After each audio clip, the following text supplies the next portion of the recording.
Dumelang guys, welcome to my YouTube channel. My name is Renny Slack, also by the name Renny, whichever one you can pronounce is fine by me. And if you're new to my channel, do anything creative home living from makeovers, renovations, DIYs, shop with me videos quite like the one we posted last week. We went to Pep Home to check out what's new, and there were a lot of awesome items, including Christmas decor. So if you missed that video, I'll link it down below for you guys. And if you are a returning subby, welcome back, creative home living family, to yet another video. And without further ado, let us get into this week's video. So we are going into the festive season, and you're looking to host your friends, your family, your colleagues, whoever you want to host. And you probably want to know, actually, is there an affordable way to host, or is there, like, what is the best way to host? And you're looking for suggestions from me, because I'm pretty much sure you're capable of doing it, but maybe you just want different and new ideas so you can stand out when it comes to being the best host of the season. So let us get into this week's video.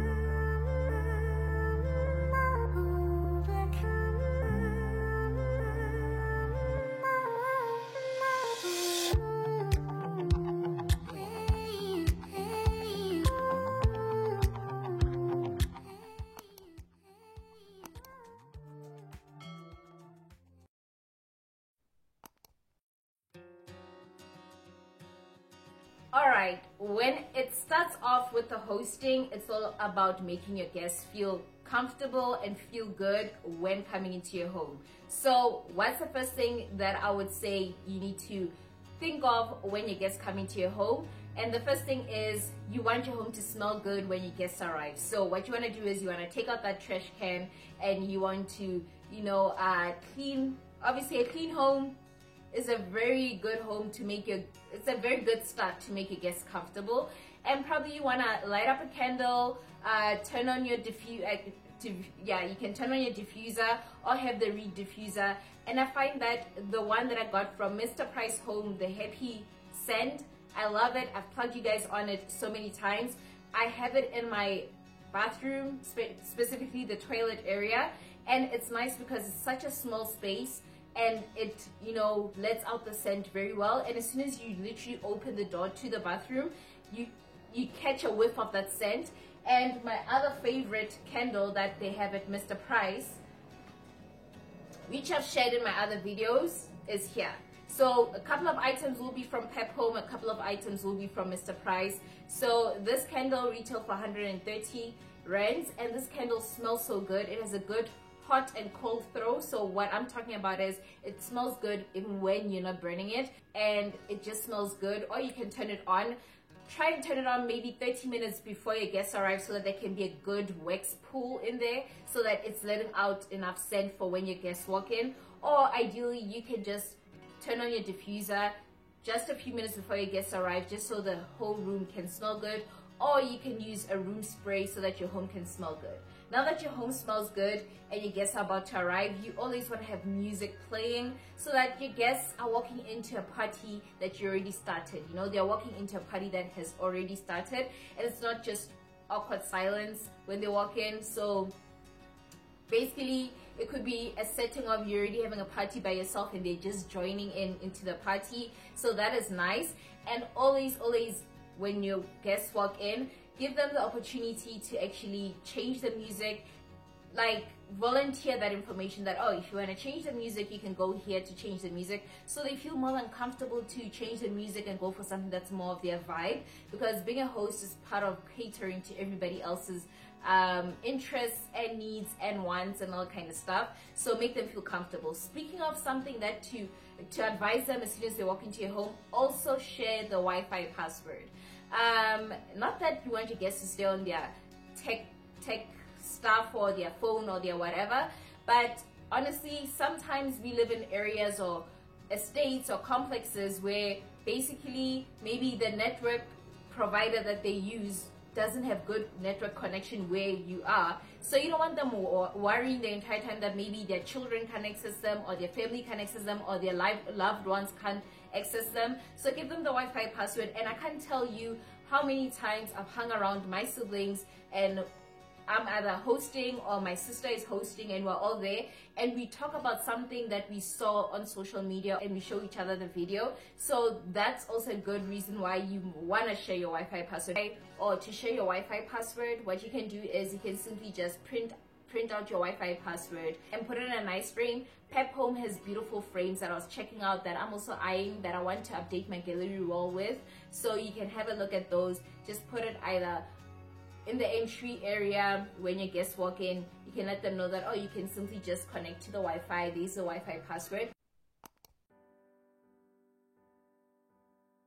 So now moving on to the next part, when it comes to the food, I feel like that is the most important topic in everything, the food. So now, depending on what kind of vibe you're going for, I know during the festive season we all love a good braai. Like, ooh, Six Gun hates to see us coming because we are coming for the spice for our braai. So I love a braai with a good variety of meat, and sometimes meat can be very expensive. So what is nice about this day and age and this generation that we're in and this time we live in is the fact that you don't have to have everything together. You can simply organize the meat and then tell your friends to bring a salad that they love, or make their best salad ever, or a salad that they know that, you know what, if they say, you know, put your best foot forward, this is your salad. Challenge them. Tell them, bring your favorite salad, and everybody can bring a salad, and all you can do is buy rolls or cook pap, and then everybody can bring different salads, and all you're worried about is spending money on the meat. So it's all about affordability. But if you are shy and you don't want to ask for your friends or your guests to bring something, then you can easily either cook it yourself. But in my other video where I hosted my family, I will link that video down below and up here for you guys to check out. It was so affordable, and I didn't cook a lot of things because I bought most of my salads from Woolworths. So you can just simply do that. Buy the salads from Woolworths and just cook pap. And they also have chakalaka at Woolworths, so don't sleep on them. So just cook pap. Braai, part of the braai is that everybody's sitting and enjoying while the meat is being braaied. So you can buy the meat to braai the meat, and then the salads, you can just buy them from the store and cook pap and have all the time in the world to chill with your guests and enjoy their company and enjoy hosting them and all that kind of stuff. You want your guests, as soon as they walk in, if they're hungry or if they just want something to snack on, I love a good charcuterie board. A charcuterie board is every single thing. And what I love is Pep Home has nice sized charcuterie boards. They have the large one, which is a cheese board that I showed you guys last week, and they do have the smaller sized charcuterie boards that you could use. And what I love is they're very affordable. I think they retail for 130 rands. For the rectangular ones, they have different shapes, the round shape, they do have the rectangular shape. But what I love is that with the size variety, think about this. Usually when you have a huge charcuterie board, and honestly your guests don't always sit in one area, they probably, if they're in the living room, there's a couch, there's additional chairs all around. You don't want to have a large charcuterie board that inconveniences your guests, where they feel like they have to either lean in or take a step or get up just so they can grab a snack or whatever the case may be. You want those nice sized charcuterie boards from Pep Home that are very affordable. That way you can set up a charcuterie board, about 4 or 5 of them, and situate them where it's closer to each and every other guest, or maybe 3 or 4 guests have access to that one charcuterie board at a time. And I do feel like I would feel a bit insecure if I'm the only one grabbing stuff from the board, and it's more than obvious because I'm getting up to go get it. So you want more convenience. So I would highly suggest the charcuterie boards that they have at Pep Home. And besides a braai, try and be unique. Being a host is also being unique. Step outside your comfort zone, or push people to step outside their comfort zone. Pep Home has this lovely picnic basket, picnic blankets that they had. I love the black and white one that they had. You can also go for the picnic option, and on TikTok they have these awesome videos where friends go on a picnic and they create charcuterie boards, different kinds of charcuterie boards. One creates a meaty charcuterie board, the other one creates a fruit board, and another one creates the candy board, the one creates the pastry board. So it's a most affordable way to host your guests. And obviously if they're in on it, where you guys are like, oh guys, let's link up at some point in time, and you're all in agreement to linking up, I feel like it's the best way to go about it, and everybody gets to contribute something, and it doesn't, all the expenses just don't fall on one person, and everybody brings something and you all indulge in the food together. Or you can picnic and braai at the same time, because I know some people will be going to the park for a good braai, and I mean, a park calls for a picnic blanket. So I love the ones that they had at Pep Home, and it is a luxurious vibe. All right, since we're touching on the food, we have to touch on the drinks. Drinks can be very, very expensive, and I'm not much of an alcohol drinker, so I don't find the use in spending a lot of money on alcohol, unless if I know what everybody's drinking and it falls within the budget. But if it doesn't, feel more than welcome to tell your guests, hey, you're more than welcome to bring a drink, what you'd love to drink over, and then provide the dash. I'm talking about, you can provide the tonic water, you can provide the lemonade, or whatever case may be. Or ideally, hear me out, Woolies has these virgin cocktails, or mocktails rather. They have the mint mojitos, the pina coladas, they have the cranberry cosmos and all of that. You can simply get like cans of those, and then you can have the alcohol beverages on the side. Either you can have the gin or the vodka. I don't know what goes with these things because I'm not big on alcohol. Feel free to correct me, but you can have the gin or the rum or the vodka on the side so that they can add to those mocktails to make them an alcoholic beverage. That way it makes things even more interesting. You can just simply dress it up nicely, and you can use the glasses that they have at Pep Home. They're very nice. I bought their martini glasses that look chef's kiss. They look so amazing, and their glassware is very affordable. One costs 30 rands, I think, and it's easy for you to create any number of set that you require. And another way to serve drinks as well is through a jug. You can create a nice punch, and Pep Home does have beautiful jugs, and I feel like there's something fancy in serving a drink in a jug, if I'm making sense. Especially, like, think about juice as well. It doesn't have to be an alcoholic beverage. I feel like it's a whole lot luxurious and fancy than as opposed to coming through with a boxed juice. Okay, last but not least, when you're hosting, sometimes your guests don't all know each other, and you're probably introducing your different sets of friends to each other. It can be a bit awkward, especially if you invite somebody like me who probably only knows you and doesn't know the rest of your friends. I am gonna be that awkward person, and I can't really attach myself to you because you're the host. So always put yourself in the mindset of your guests. What would make them feel more comfortable? So if it was you and you only knew the host at whatever gathering that they are hosting, and you sit there, what is gonna help you interact with the host's guests and get to know them, so that you can make friends outside of the host, so that the host doesn't have to keep on checking on you, so they feel comfortable having you there as well?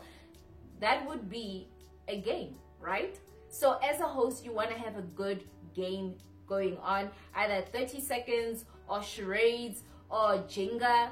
There's so many games that you can play, or you can simply Google the best games that will help you interact with people in a group of people, or where you can operate as teams. I feel like 30 seconds is the best team game, where you can like group yourselves evenly and then play the game. That way the people you're in the team with, you get to know one another, you get to joke around, you get to laugh, and as the evening goes or as the day goes, you get to know other people besides the host. All right guys, that is it for my tips for being a great host. I look forward to hearing from you guys. What do you think is the best tip for hosting your guests? What did I miss, or what are you adding on to the things that I've already mentioned? And have you checked out the Pep Home video that I posted last week? If not, please do. You don't want to miss out because the items are very awesome. And if you want to follow on this journey where I lay by from Pep Home, please also subscribe. If you haven't subscribed yet, you do want to stick around, especially next year, because there's a lot of awesome stuff that I have in mind that are coming through on my channel. And sadly, but I kind of think it's a good thing for me to take a break, But this is the last video that we'll be posting this year. I know, boo me, I suck in a way. But it's time for me to take a break from YouTube. It's been a great year. And you guys have been so awesome, so loving, so accommodating, so interactive with me. And I really appreciate it and have shared so much love with me. And I hope you felt the love returning back to you and being reflected back towards you, if not more than that. And I really appreciate all the support you guys have showed. Continue checking out my other videos if you've missed them. Continue to interact. Continue to being the awesome and great people that you are and beings that you are. Continue being a great part of this Creative Home Living family. If you're not subscribed yet, please do join the family so that you don't miss out as soon as we start coming back on the channel next year in January. So I'm gonna put the date that I'll be back on here so you don't want to miss out, because as soon as I come back, I think I'm gonna slip you guys with a what's new in 2025 Pep Home video so that we can start off at a good standing, and I can give you a great update on my lay-by process as well, because it's gonna be a process. I want to go through the whole 4 months process with you guys, and I want to share it with you guys here on my channel so you don't want to miss out. And if you in case forget the date we're coming back on, don't forget to turn on the bell notification so you get notified when I come back on YouTube, so when I post new content you can get a notification that I am back on YouTube. It has been a great year with you guys, and I really love and enjoy sharing this content with you and how well you receive it. And with that being said, do not forget to be kind, love, and light. I will see you guys next year. Bye!